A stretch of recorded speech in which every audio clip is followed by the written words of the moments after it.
మీనరాశి వారు దేవాలయాలలో సత్కర్మలకు మీ దానం మొదటి చేతిగా ఉండనివ్వండి.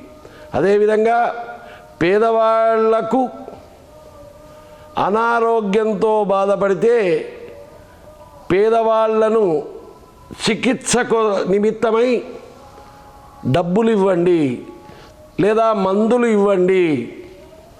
వారి యొక్క బాగోగులు చూడండి. నిత్యం ఒక్కసారి అయినా ఎంత సమయం లేకున్నా ఒక మందిరాన్ని దర్శించండి. అదేవిధంగా దూరం ఉండే యాత్రను సంవత్సరానికి ఒకసారైనా ఆచరించండి.